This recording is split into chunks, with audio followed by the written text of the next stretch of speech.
My quarantarella. It was a chilly day in March when the quarantine started, and I found myself stuck at home with no one but my cat for company. I live in a small apartment building, and the only window in my bedroom looked out onto a narrow alleyway. At first, I found solace in watching the rain hit the pavement, but after a while I started to feel lonely. One day, as I was looking out the window, I noticed a woman across the alleyway, also looking out her window.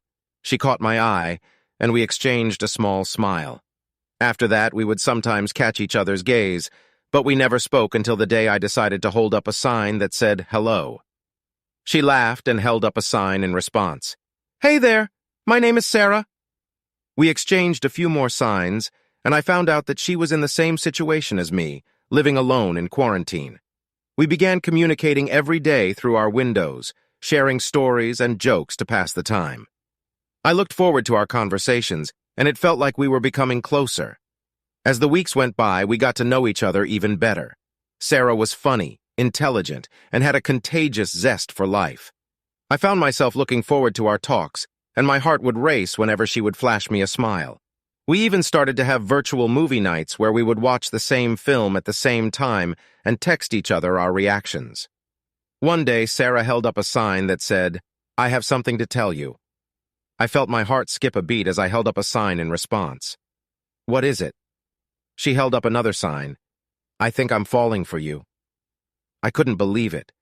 I had feelings for her too, but I was scared. We hadn't even met in person, and I didn't want to ruin the friendship we had built.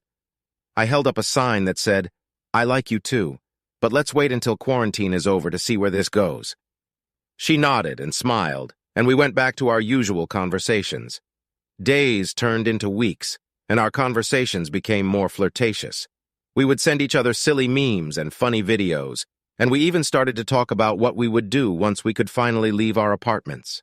We made plans to meet up and go for a walk in the park, and I couldn't wait to finally see her in person. But fate had other plans. One day, Sarah held up a sign that said, "I tested positive." My heart sank as I held up a sign in response. "What can I do to help?" She held up another sign. "Just keep talking to me. I don't want to be alone." We continued to talk every day, but Sarah's condition quickly deteriorated. She had trouble breathing, and our conversations became shorter and shorter. One day, she held up a sign that said, "I don't think I'm going to make it." My heart shattered as I held up a sign in response. "Please don't say that. You're going to be okay." But deep down, I knew it was true. Sarah passed away a few days later, alone in her apartment. I was devastated. I never got the chance to meet her in person, to tell her how much she meant to me. Our virtual conversations were all we had, and now they were gone forever. I still look out my window and imagine her smile, her laughter, and the way she brightened up my life in the darkest of times. The pandemic may be over, but the memories of Sarah will stay with me forever. I will always cherish the time we spent talking. Shaman Princess. Long ago, in a small Native American tribe nestled in the heart of the forest, there lived a young girl named Nuna. Nuna was the daughter of the tribe's late shaman, who was a wise and respected man who had devoted his life to serving his people. From a young age, Nuna had watched her father perform rituals and ceremonies, his powerful magic inspiring her to follow in his footsteps. As Nuna grew older, she began to realize that she had inherited her father's shamanic powers. She could feel the energy of the earth flowing through her, and she knew that she had been blessed with a special gift. But as she soon discovered, power comes at a price. One day, as Nuna was gathering berries in the forest, she heard a rustling in the bushes. As she peered through the leaves, she saw a group of strangers approaching the village. They were armed with weapons and wore strange clothes, and Nuna could sense that they meant to do harm to her people. Nuna knew that she had to act quickly to protect her tribe. She called upon the spirits of the earth, asking them for their help in defeating the invaders. With a burst of energy, she summoned a great wind that blew the strangers back, causing them to retreat into the forest. But as Nuna celebrated her victory, she began to feel a strange sensation deep within her. It was a dark, twisted feeling that she had never experienced before, and she knew that it was the price she had to pay for using her powers. She had delved into the shadowy side of shamanic magic, and now she had to confront the consequences. As the days passed, Nuna's dark powers grew stronger. She could feel the energy of the earth twisting and turning beneath her, and she knew that she was losing control. She began to fear for her people, knowing that she could unintentionally cause them harm with her magic. One night, as Nuna sat alone in the forest, she heard a voice calling out to her. It was the voice of her father, the shaman, who had passed away years ago. He told her that she had to confront the dark side of her magic if she ever hoped to control it. He said that she had to face her fears head-on and accept the consequences of her actions. Nuna listened to her father's words, and she knew that he was right. She set out on a journey deep into the heart of the forest, where she knew that she would find the source of her power. She battled the darkness within herself, calling upon the spirits of the earth to help her. Finally, after many long days and nights, Nuna emerged from the forest, her magic under control once more. She returned to her village, where her people welcomed her back with open arms.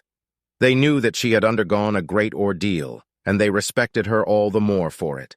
Nuna knew that she had learned a valuable lesson. She had discovered that true power came not from using magic to defeat others, but from mastering oneself. She knew that she would always have to be vigilant, watching for the dark side of her magic, but she also knew that she had the strength to face it, thanks to the teachings of her father and the guidance of the spirits. As she sat by the fire that night, her people gathered around her. Nuna knew that she had found her true calling. She was not just the late shaman's daughter, but a powerful shaman in her own right, ready to lead her people into a bright and prosperous future. And she knew that she would never forget the lessons she had learned on her journey to self-discovery. "Remember, my people," she said, her voice strong and sure. Ghostwriter. As a struggling writer, I never thought I would get a chance to work with a famous celebrity. But when I received an unexpected offer from a wealthy client to ghostwrite a memoir for a well-known actress, I couldn't believe my luck. I jumped at the opportunity, even though I had my reservations about the whole thing. I arrived at the actress's luxurious mansion, eager to meet her and get started on the project. As I was ushered into her study, I caught a glimpse of her through the half-open door. She was sitting at her desk, her back to me, typing away furiously on her laptop. When she heard me enter, she turned around and flashed me a brilliant smile. "Hello, darling," she said in a honeyed voice. "I'm so glad you could make it. I've been looking forward to working with you." I introduced myself and we got down to business. Over the next few weeks, I spent countless hours with her, interviewing her and delving deeper into her life. But the more I learned about her, the more I began to suspect that there was something off about her. One day, as we sat in her study going over the latest draft of the memoir, I mustered up the courage to ask her about it. "Is there something you're not telling me?" I asked. She looked at me quizzically. "What do you mean?" "I mean, there are a lot of gaps in your story, things that don't add up. I feel like there's more to you than what you're telling me." She stared at me for a long moment before finally speaking. "You're a perceptive one, aren't you? I suppose there are some things I've left out, but trust me, it's for your own safety." "My safety?" I repeated, confused. "Yes.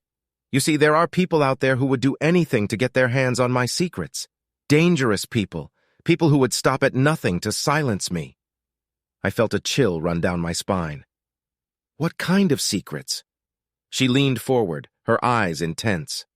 "Secrets that could bring down some very powerful people. People who will do anything to keep them hidden. That's why I need you to be very careful. You're playing with fire here, and if you're not careful, you could get burned." I didn't know what to make of her warning. Was she just paranoid, or was there something more to it? As I left her mansion that day, I couldn't shake the feeling that I was in over my head. Over the next few weeks, I dug deeper into the actress's past, uncovering more and more secrets. But the more I learned, the more I felt like I was being watched. Everywhere I went, I felt like someone was following me, like I was being surveilled. One night, as I was walking home from the grocery store, I felt a hand on my shoulder. I turned around to see a shadowy figure standing behind me. "You need to stop digging," the figure said in a low voice, "or else you're going to regret it." I ran as fast as I could, heart pounding until I was safely back in my apartment. That's when I realized that I was in way over my head. I couldn't go on like this. I had to get out. The next day, I called the actress and told her that I was quitting. "I can't do this anymore," I said. "It's too dangerous." She didn't try to convince me to stay. Instead, she simply said, "I understand. I'm sorry it had to end this way," as I hung up the phone. Subscribe for more videos like this. Turn on notification and leave a like. Until the next journey, thanks for watching.